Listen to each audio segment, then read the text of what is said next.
The French army was a conscript army in which male French citizens, regardless of background, would expect to serve. The French young man saw conscription as part of life. It was a natural ordering of things, almost a rite de passage of life. Every young man had an obligation to defend state and society. At his mansion on the outskirts of Paris, the French financier Albert Kahn was in deep shock. As a committed pacifist, he was appalled by the war. But as a patriotic Frenchman, he was determined to do what he could for his country. For the previous 6 years, Kahn had been sending photographers around the world, aiming to create a photographic record of global civilization. For now, though, he would have to put this epic project on hold. Instead, he decided to throw his vast resources into documenting the French army at war. Albert Kahn was deeply affected by the events of the war from 1914. So he immediately suggested to the Minister of War that he should send his photographers to take colour photos at the front line. Kahn pushed on an open door when he went to the army to say that he had at his disposal cameramen and the technical means of developing films and photographs for the benefit of the army. They were delighted, and together with the major distributors of cinema before the war, Louis Lumière and Gaumont, they provided a service that no other army in the world had. Over the next 4 years, Kahn worked closely with the armed forces. His photographers were given privileged access to the war zone, and the army trained up 2 soldiers as colour photographers. In return, Kahn agreed to share images with the military. Some of them were clearly intended to boost morale. Brave soldiers in the trenches, modern patrol boats, and big guns poised for action. But for the most part, these pictures are a highly distinctive record of the conflict. Kahn's photographers had documented everyday life around the world for the archives of the planet. Now they would train their cameras on everyday life in the French army. We don't see combat, we don't see dead bodies. What we do see is the endurance and stoicism of the men who had to fight for 1,500 days. And there's a self-consciousness in the attitudes of many of the soldiers whom we can see. But that's because they realize that this is also a matter of record. This isn't just observing people getting on with their lives. It's observing people risking their lives, and people who may not come back. In the first weeks of the war, there was little time for photography. The speed of the German advance left the French army gasping for breath. By the end of the first month, the Germans were within 8 miles of Paris, and 200,000 French troops were dead. Their tactics and their brightly coloured uniforms were totally out of step with modern warfare. Both cost them dear. The doctrine and teaching of the French army in 1914 was en avant avec le bayonet. Onwards, come on with the bayonet. And it was thought that all you had to do was to get masses of men with sufficient guts and determination and push forward. But if you wanted an indicator on the field of battle, here I am, you couldn't have a better indicator of where the French soldier actually was. Blue tunic, red trousers, brightly coloured cap. The philosophy was, the red will give you that extra fillip of courage. They went into battle in these wildly impractical uniforms, using wildly impractical tactics, and paid a huge price for it. The first year of the war, which only involved fighting for some 5 months, is the most expensive in terms of dead of all the war years for the French army. And so those people who'd said before the war that there was something distinctively French about the red trouser were responsible for carpeting the hills of the Franco-German border with lots of dead conscripts. Reluctantly, they swapped revolutionary red for a muted shade of blue-grey. Bleu horizon, as they called it, was as good a colour as any. And when it got muddied a bit, it was a perfect blending. Frosty ground, pale blue or pale bluey grey is as good as khaki. In early September 1914, the French halted the German advance at the Battle of the Marne, and the war moved into a new phase. Both sides had suffered huge casualties in open warfare. Faced with machine guns and modern artillery, the only safe place to be was underground. With a huge swathe of northern France in German hands, the opposing armies started to dig in, creating a line of trenches 750 kilometers long. The Western Front. Trench warfare wasn't so much a universal surprise as the thing that lots of the combatants feared, because once the front went from Switzerland to the North Sea and was laced into the ground like this, the sort of quick decision that people had hoped for in 1914 was going to be years away. For thousands of French troops, home was a muddy hole.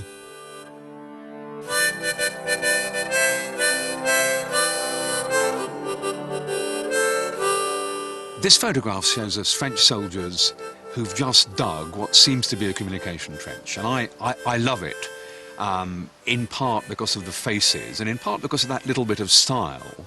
One of them is wearing a red cummerbund, and there he is trench digging, but it's got a little bit of Gallic bravura to him.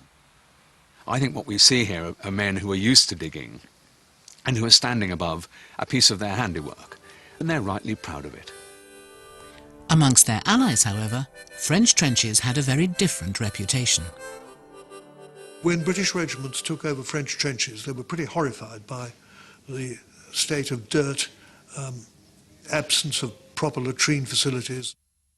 And that picture, I think, shows you something of the ramshackle nature of French trenches. Their idea of a trench was a temporary staging post from which they would launch an attack and drive the Germans back. So they did not look at trenches as a kind of permanent, well-made place in which to live. It was a temporary place that they wanted to leave and then dig another trench further on, hopefully. For the moment, though, the trenches offered a temporary respite from German bullets and the terrifying uncertainties of no man's land. What's interesting about this picture, I think, it's a very subjective and full of dark fear. The rest of the pictures don't have that.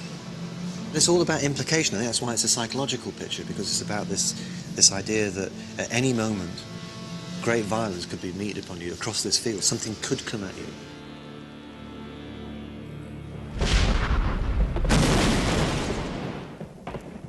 In the spring of 1915, the French made the first of a series of attempts to break through the German lines, with campaigns in Artois and Champagne. It was impossible to outflank the enemy. The only option was to go right through them. But the Germans had better weapons and more of them. At the start of the war, the General Staff didn't think machine guns counted for very much, and they were reduced to 2 per battalion of a rather unreliable machine gun. The machine gun in this picture is indicative of the desperate attempts to get more equipment, and very often having to fall back on what weren't necessarily ideal types of weapon in order to plug the gaps, the desperate situation France found itself in after it was invaded in 1914. Machine guns were effective. Surprisingly, though, the machine gun wasn't the biggest casualty producer of the war. What killed you, or what crippled you, or what drove you insane was the shell. What often happened was that machine guns made you take cover, and once you'd taken cover, the shell killed you. And it was the feeling of caprice that came with the shell, that all your courage and piety and wit made no difference. The advantage was with the shell, and you had no comeback. The ace in the French pack was the 75mm field gun. It was a magnificent gun. It was one of the great classic guns in the history of artillery throughout the ages. One of its great features was that its recoil didn't shake it from its firing position, so you didn't have to relocate it, re-sight it, each time you fired. Initially, the French army had so few effective artillery pieces that they were forced to use this mobile field gun in unintended ways. Pictures in the Kahn archive show it dug in, adapted as an anti-aircraft gun, and modified for long-range use. By contrast, the Germans had a wide range of cannons and specially designed trench mortars, which inflicted huge casualties on French troops. There was a massive high explosive injury. Grenades, trench mortars, howitzers and artillery, and shrapnel bursts, which destroyed men. So men's bodies were actually ripped apart by explosive devices, throwing into the wounds bits of infected and dirty clothing, the shrapnel, the fragments of shell and bullets, and of course the soil. Injuries could be horrific, and initially medical treatment was haphazard. In the early part of the war, your chances of survival, if wounded, were low. The French Army Medical Service took a long time to get together, and they had a crazy idea that you had to be treated in a hospital near where you joined up. So soldiers who were shot in the north of France had to be treated in the south, and that meant a 12-hour train ride. It was a chaotic system. The longer the war went on, the better the care got. Eventually, the French army did develop a relatively well-organized medical service.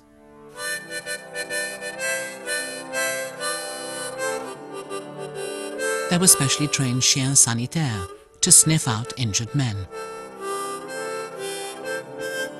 The seriously wounded were relayed to military hospitals behind the lines.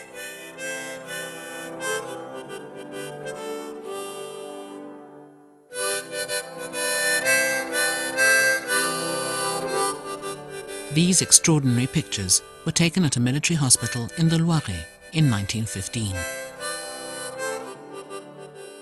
There was a desire to learn by surgeons how could they best treat these wounds. Now it looks to me as though these photographs are taken exactly for that instructional purpose. They're trying to show how wounds heal if you adopt certain procedures. The faces, the faces of resignation, aren't they, and of sort of gritting my teeth. I've got to get on with this. You don't know whether they're gritting their teeth because they're being photographed, or gritting their teeth because the wound's still sore.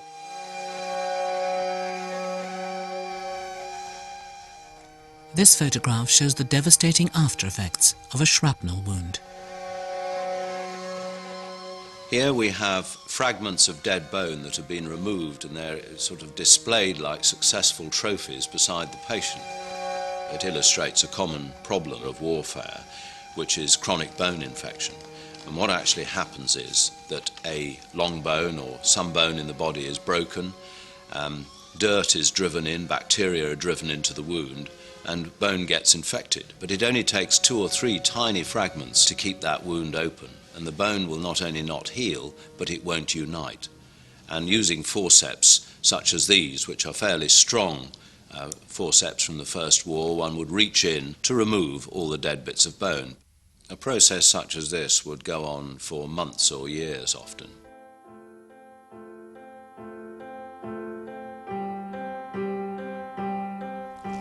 By the end of 1915, France had mobilized over 15,000 doctors.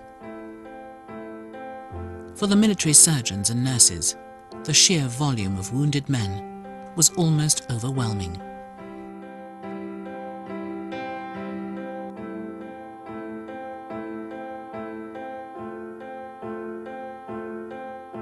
Hospitals became medical laboratories where doctors tried out new surgical techniques. This remarkable image shows a bizarre experiment which took place at a hospital in the Aisne. It features 2 wounded men who've been sewn together at the knee. I find this photo something quite extraordinary. I've never seen anything like it before. The man on the left, who's had the severe knee injury, clearly has had surgery. There's a red rubber drain inserted into the inside aspect of the knee joint, and opposed and sutured to it is the amputated stump of the opposite man's leg. In other words, it's a form of bringing fresh tissue into a wound that won't heal. And they would have had to have kept extremely still for any chance of healing at all. And it would have been almost unbearable.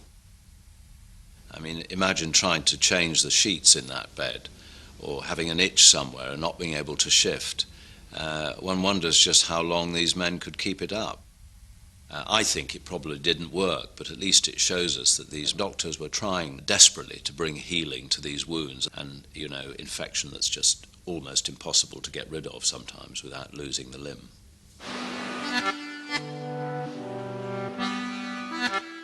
By the end of 1915, 350,000 French soldiers were dead or missing, and a further 500,000 had been wounded.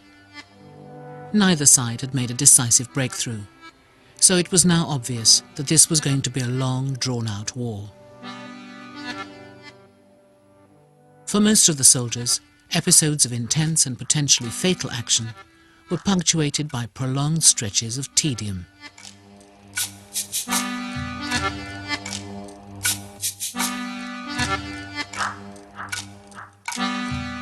These photographs were taken in Compiègne Woods in 1915, just a few miles from the front line. It's a scene more reminiscent of a holiday camp than a military barracks.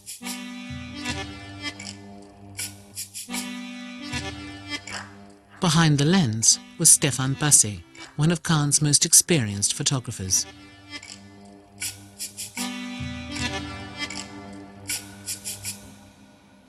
Stéphane Passé was a man with a really good eye, as they say. The way in which he composed pictures was very aesthetic, and it's clear the soldiers felt relaxed with him. There's no obvious posed setup of the kind you see in propaganda pictures. This way of recording life was typical of the archives of the planet.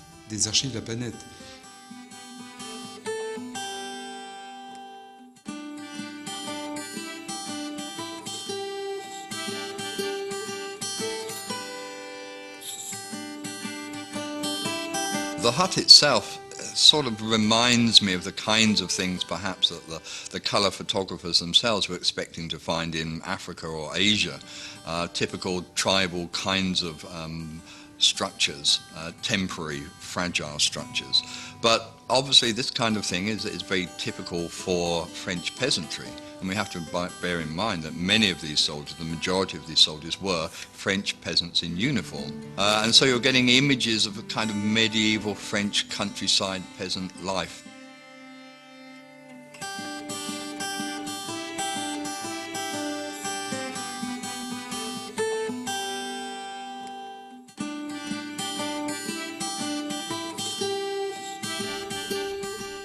Kahn's photographers were interested in every aspect of army life. Here's a group of French soldiers peeling carrots.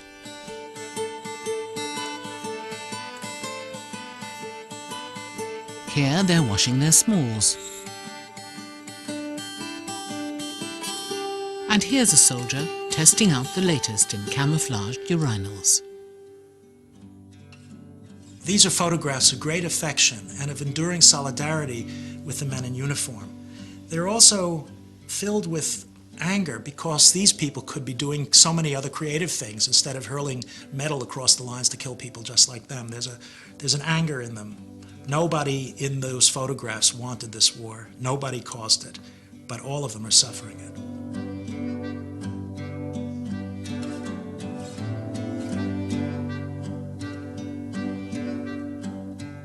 This is a group of French soldiers on manoeuvres in 1915. It sounds rather banal, trite thing to say, but that is so French a picture. A group of British soldiers wouldn't look quite like that. It's quite a sweet picture, and they look so ramshackle. There's not one of them's wearing the same uniform as the next one.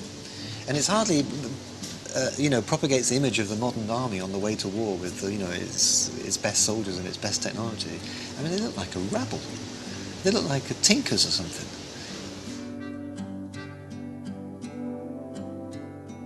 During the war, British soldiers always assumed that the French were well fed, but in fact, their army rations couldn't be relied on.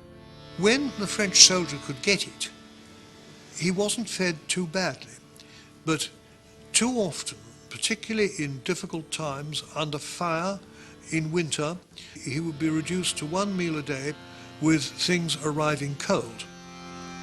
he had a hard time. This autochrome of a solitary cyclist enjoying his lunch is now considered one of the iconic images of the Kahn collection. This man is a cyclist orderly. He's been taking a message from A to B, and the time has come on for him to have some lunch. So he's leant his bike up against something in a village square, and there he is, getting tucked in, and he's having some bread and probably some cheese. He looks so human. His military equipment is behind him, and what is important to him is a piece of bread. The soldier doesn't seem to be very conscious of the camera. It's a private moment. You know, this guy's he's just getting on with it, he's having his lunch, he's not emptying a cannon or, you know, or polishing his rifle or something, he's just having his lunch. The background's quite interesting too. Why is the town so empty?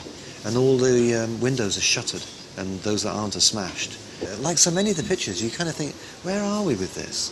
You know, because I'm so used to seeing trenches and mud and you know, all that kind of Wilfred Owen approach to the First World War. When you look at these pictures, you just think, where is this now, you know?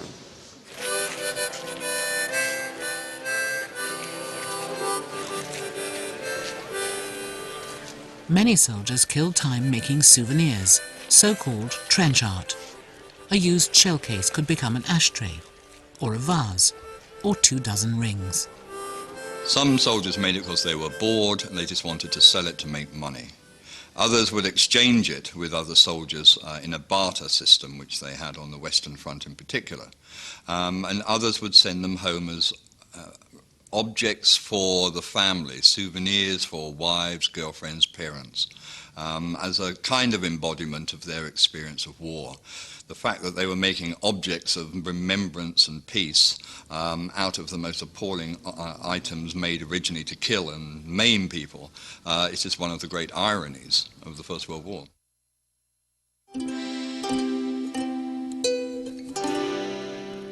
Soldiers also made more ephemeral works of art. This handcrafted frieze was photographed in 1915 in northern France. What we have here is a farm building with a very thin layer of plaster, onto which soldiers have either put more plaster or mud and sculpted it into three-dimensional images. It's extremely interesting, not only from the point of view I've never seen anything quite like it, but of course also it's in colour. So you get this almost sense of smell of the mud and the plaster coming out of these images of Kaiser Wilhelm and a German and a pig and all of these French caricatures of German soldiers and the military hierarchy.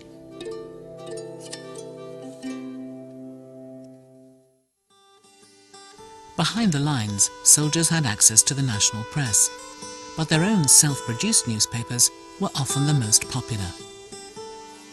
They're filled with in-jokes, all kinds of humorous asides. They are creating a cultural world of their own. And that world of soldiers is powerful, extraordinarily deep. The bonding between French soldiers in the First World War is part of the reason why they prevailed, part of the reason why they survived. They brought pre-war culture with them and then adapted it to their own needs. Regular postal services were also intended to raise spirits. But for many soldiers, it wasn't easy to put pen to paper. I mean, how do you tell the person you love the most in the whole world that you've had your greatcoat spattered with your best friend's brains? How do you describe glistening lengths of entrails about the war in no man's land? And very often, although the mail was important, although communication with home was important, soldiers felt that the only people who really understood that were people who, like them, had shared the experience. In order to combat these feelings of alienation, an officially sanctioned pen friend system paired lonely soldiers with women who were sympathetic to their plight. Women could adopt a French soldier. They were called a marin de guerre. The soldier on leave would go and stay with the lady concerned. Occasionally it led to marriage. But it provided the French soldier with what he badly needed, a sense that somebody was interested in him. Letters from home too often seemed to be concerned with local things and relatives simply not understanding life was like in the trenches. And these marines de guerre, women who did understand and were prepared to take an interest in the individual soldier, were important.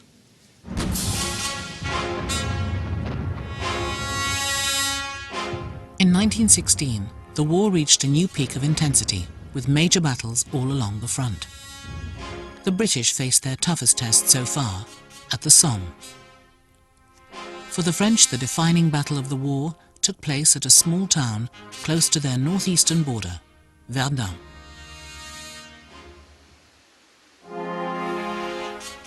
Today, this elegant, sleepy town on the banks of the Meuse is as calm and quiet as the river which flows through it. But in 1916, it was subjected to sustained attack by the full weight of the German army. Verdun is the most exposed point on the French frontier after September 1914. It was half encircled by the nature of the German positions around it. It was not easily supplied by the French. Things were therefore stacked up in Germany's favour. By January 1916, the Germans had amassed 1 million troops to take on Verdun. On the French side, there were just 200,000 men. On the 21st of February, the Germans launched the biggest attack of the war so far. The Germans thought that by a process of attrition, endless attacks on Verdun, they could wear down the French army to a point where its will to fight would collapse, or alternatively they could break through. 1,400 German guns fired 100,000 shells per hour into Verdun and its surrounding forts.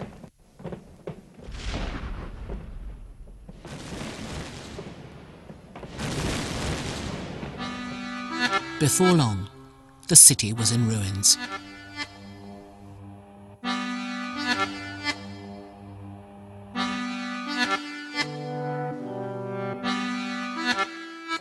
The industrial-scale carnage of battles like Verdun was particularly appalling for pacifist Albert Kahn. Kahn's reaction is one of hopes destroyed. And there enters into his work and to some of his writing a sense of anger, a sense of outrage at the peace torn up, the hopes of millions of people destroyed. In his manifesto on the rights and responsibilities of government, he revealed his horror at the continuing slaughter. Future generations will ask in astonishment how a catastrophe such as this could befall us. How could it have happened? How could such a great portion of the wealth of the earth be destroyed? How could the entire world be enveloped in a huge net of lies, corruption, and treachery without anyone foreseeing it? Future generations will never forgive us if no effort is made to avoid such a disaster happening again. This text is interesting because the patriotic feeling in it is very strong. He expresses the righteous anger with the elite regiments such as the Zouaves, who were mainly recruited from among the French settlers in Algeria and Tunisia. Zouaves were regarded at the beginning of the war as being amongst the best troops in the French army. Troops like this, colonial troops, North African troops, were very, very good indeed. The Zouaves were famous for their hard-living lifestyle. They drank a lot, and they often sported spectacular tattoos. So here's a Zouave, hard man, pied noir from North Africa. And although he's been appallingly wounded, he's still quite a regimental soldier, and he's got a moustache. But it's the twirl-end moustache. He's got his checha, and the checha is the typical Zouave headdress. It's sort of like a sort of fez, but worn on the back of the head. So here you have a Zouave who's been hard hit, and in a way the face says it all, doesn't it? This is a proud man. France's West African territories also provided thousands of troops. Though many came from Mali and Guinea, they were collectively known as tirailleurs sénégalais, Senegalese riflemen. France used propaganda in order to recruit them, you know. promising them reward, promising them money, adventure, if they leave their village and go to Europe. So you have a lot of people attracted by the French propaganda. But above all, force, was used to recruit soldiers. The French administration in West Africa relied on the African chiefs to recruit these soldiers.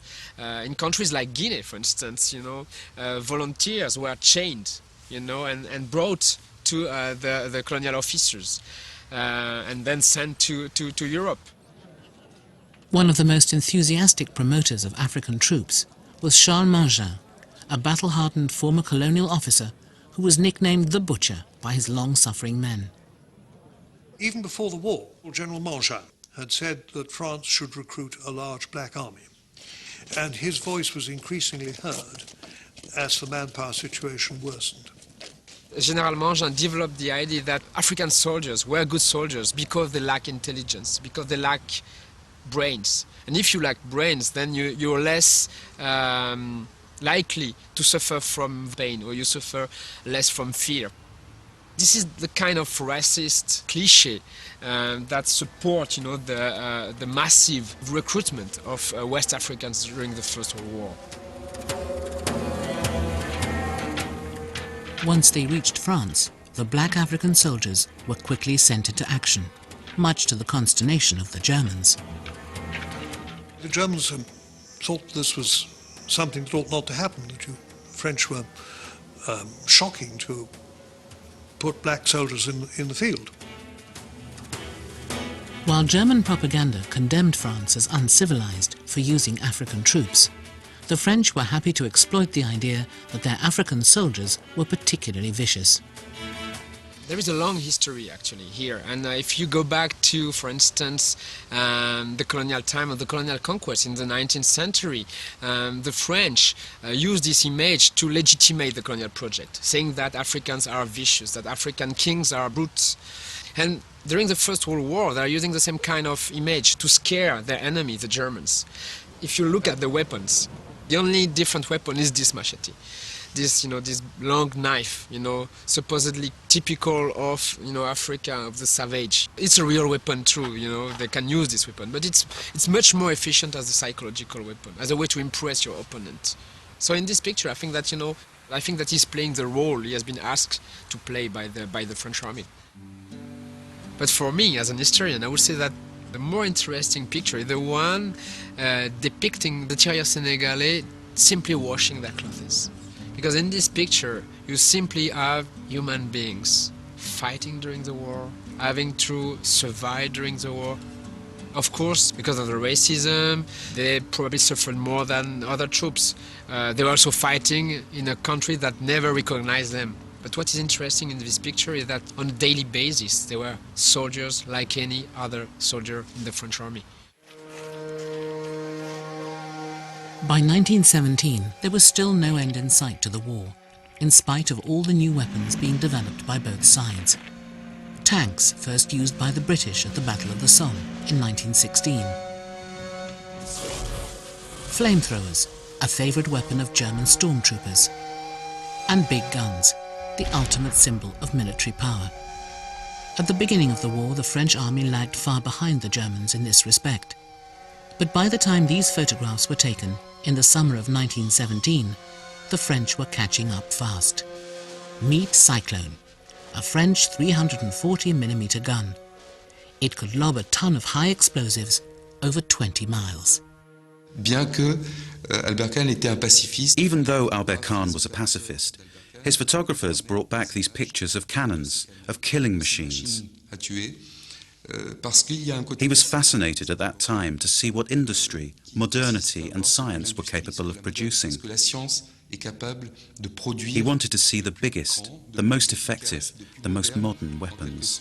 And, in a sense, it was another way of admiring the advances in modernity. Of all the technologies of the First World War, the one that would have the most significant long-term impact was military aviation. This is a Farman airplane. and it's one of the first planes to be used in the war. It was used for reconnaissance. It became obsolete very quickly because it was so vulnerable to attack from enemy fighters. At the start of the war, the pilots and people who flew in these planes weren't armed. They sometimes had a revolver or a small rifle, but they weren't really prepared for aerial combat. Gradually, permanent guns were attached to military planes as they took on new and more aggressive roles. In order to deny the enemy observation, fighters were developed. They would try to clear the enemy's reconnaissance aircraft from the battlefield so that he couldn't give directions to his artillery. Initially, a lot of French pilots were former cavalrymen who'd swapped their horses for planes.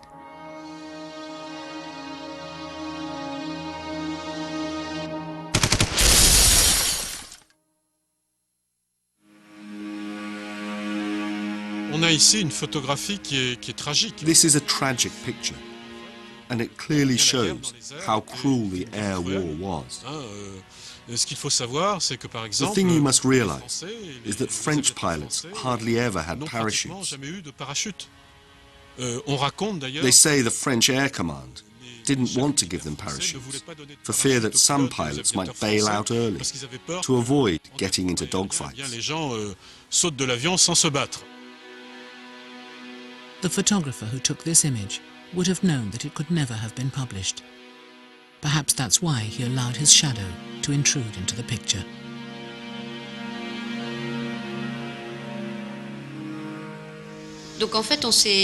In fact, we know that pictures of French bodies were censored during the war. They couldn't show any sort of weakness in the army or amongst the troops. But we do have some photos, because death was part of daily life. And to take a picture of a dead Frenchman is also a way of bearing witness to what was happening on a daily basis.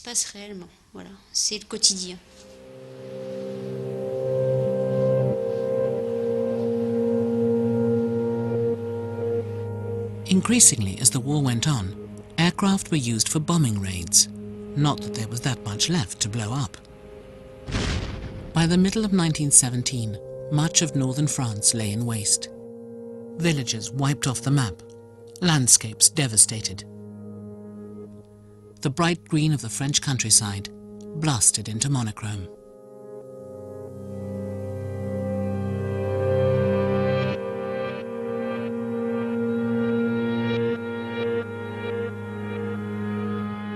It really did look as though it was a part of hell. What had been pleasant agricultural land with trees, farmhouses, little country lanes, totally transformed into ruined buildings, stumps of trees, and a general grey mass of total destruction. Photographers themselves were fascinated by such landscape, you know. That never happened before, because artillery was not powerful enough before to create such landscapes. Many soldiers told about this horrible landscape, you know, with no color at all except gray, and no sounds too, you know, no birds, no animals, nothing at all. That was extremely traumatizing. In March 1917, the Germans withdrew northwards to a new set of defensive positions, the Hindenburg Line. They left behind a trail of destruction and warnings for their pursuers. This reads, "May God punish England." The deliberate destruction of farm buildings, the poisoning of wells, and the killing of cattle, this deeply shocked the French soldier. Until that, the French soldier had, by and large, treated the captive German soldier quite well. But French peasant soldiers who saw this were shocked.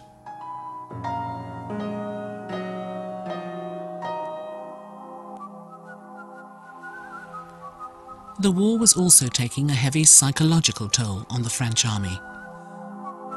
The citizen soldiers who cheerfully marched off to fight in August 1914 were now a battle-weary, bedraggled force.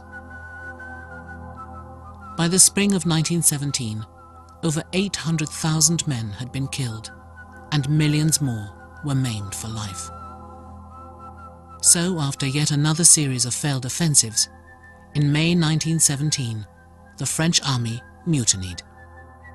The French army, it was like a beast of burden which had had too much to bear. It simply said, enough. We're fed up with bad food, poor wine, leave trains that go nowhere. We're fed up with munitions workers that get paid infinitely better than we do. We're not going to do any more of these lunatic offensives. You want to do the offensives, you do, we're not. It's a strike. It's a strike, a military strike, in which soldiers think that they have rights, and that officers, headquarters, have to respect their rights as citizens. And when General Pétain makes them understand that these rights would be respected in the future, that's the end of the mutinies. After 2 months, most of the rebellions had ended. The High Command improved food, leave provision, and the daily wine ration. But most importantly, they promised not to order any further major offensives until reinforcements arrived.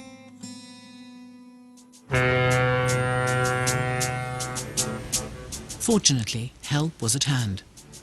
The United States had declared war on Germany in April 1917. During the course of the year, American troops started to arrive in Europe. American troops arrived in France in 1917, knew nothing about the war. They had that time-honored view that Americans can solve the problems that Europeans create for themselves. They're taller than anybody else. They have a bit more swagger. Their presence indicated something about a breath of fresh air and an injection of fresh blood and muscle when the French army had been beaten. It was not going to attack the Germans again, and that meant the German army would remain on French soil. In the spring of 1918, the Germans staged a last major offensive, Operation Michael. Their aim was to drive a wedge between the British and French armies before sufficient numbers of Americans arrived. Initially, the Germans were successful and came within artillery range of Paris before the Allied armies drove them back. By the summer, hundreds of thousands of Americans were arriving every month, and the Germans were surrendering in droves. When the end came, it happened more quickly than anyone expected. In early November 1918, the two sides met in a railway carriage in the middle of the Compiègne forest.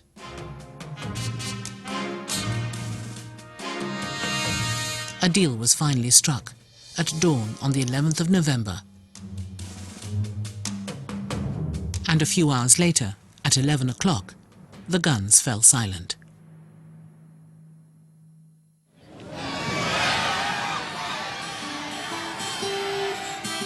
With news of the armistice, all over France there were scenes of mass rejoicing. For the Americans, the war had been mercifully short. But for the French and their British allies, it had been long, cruel, and bloody. The French army celebrated the end of the war on the 11th of November, but it was a peace that had a taste as of ashes in it. There were a few days of getting drunk in Paris and elsewhere. But after the headaches wore off, the sheer weight of loss of life in war meant triumphalism could not be expressed in 1918. The war was won, but at enormous cost. France had lost more men than any of the other combatants. A horrifying total of 1.3 million dead. Roughly a third of Frenchmen under 30 had been killed or crippled in the war.